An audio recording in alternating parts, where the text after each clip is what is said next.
आज से आईपीएल मुकाबलों की शुरुआत हो रही है। एक बार फिर आज आईपीएल का मुकाबला होना है। टूर्नामेंट का फाइनल 3 जून को खेला जाएगा और 17 मई से शुरुआत हो रही है। 17 मैचेस हैं और 6 अलग अलग मैदानों पर बाकी के ये सभी मैच खेले जाने हैं, जिसे लेकर एक पूरा शेड्यूल आईपीएल की ओर से जारी किया गया।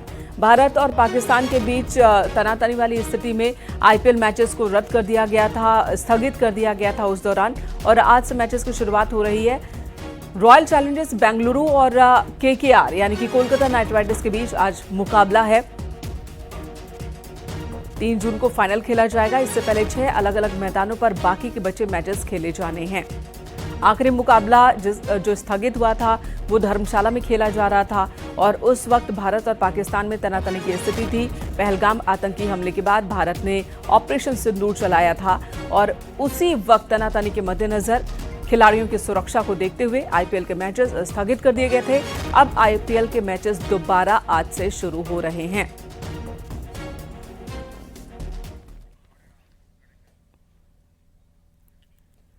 महाविंध्यवासिनी यूनिवर्सिटी का लोगो लॉन्च हो गया है। सीएम योगी आदित्यनाथ ने वेबसाइट लॉन्च की। मिर्जापुर में तैयार हो रहा है महाविंध्यवासिनी विश्वविद्यालय, जिसे लेकर बहुत तेजी से काम चल रहा है और सीएम योगी आदित्यनाथ ने इस यूनिवर्सिटी की वेबसाइट लॉन्च की है और महाविंध्यवासिनी यूनिवर्सिटी का लोगो भी लॉन्च हो गया।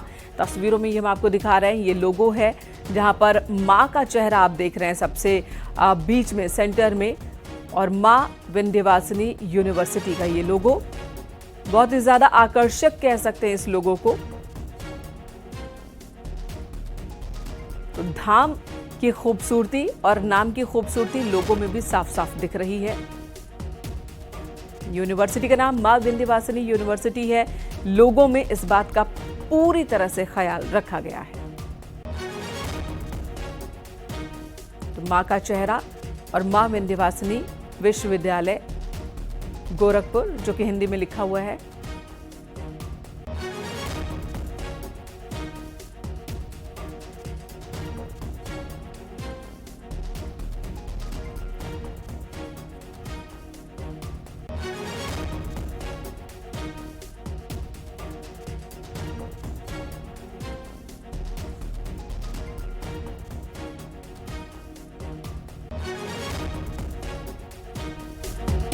मिर्जापुर में मां विंध्यवासिनी विश्वविद्यालय खुल रहा है, जिसका लोगो लॉन्च हो चुका है। बहुत ही खूबसूरत ये लोगो तैयार किया गया है। सीएम योगी आदित्यनाथ ने खुद वेबसाइट के साथ साथ लोगो लॉन्च किया मिर्जापुर में यूनिवर्सिटी, जिसका लोगो लॉन्च हुआ।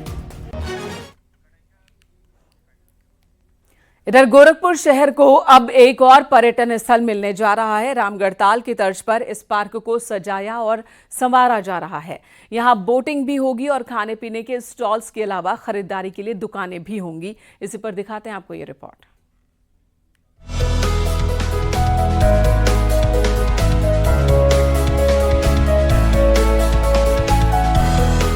गोरखपुर के उत्तरी छोर पर स्थित चिलुआ ताल अब रामगढ़ ताल की तरह एक प्रमुख पर्यटन केंद्र के रूप में जाना जाएगा।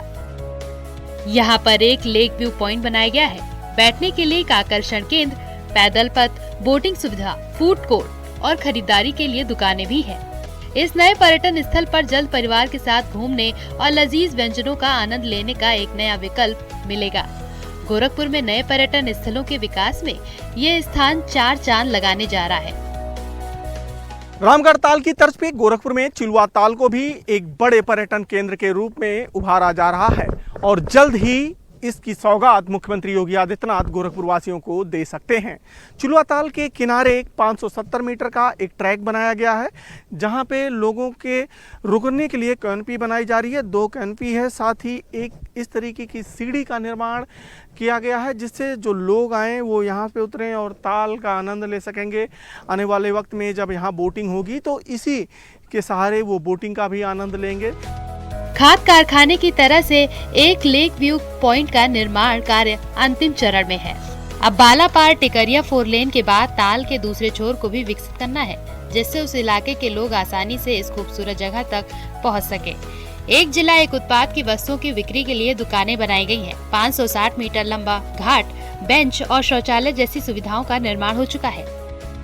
तालाब के सौंदर्यीकरण के बाद ये गोरखपुर का नया आकर्षण केंद्र बनने जा रहा है, जहां लोग सुबह शाम सैर कर सकेंगे।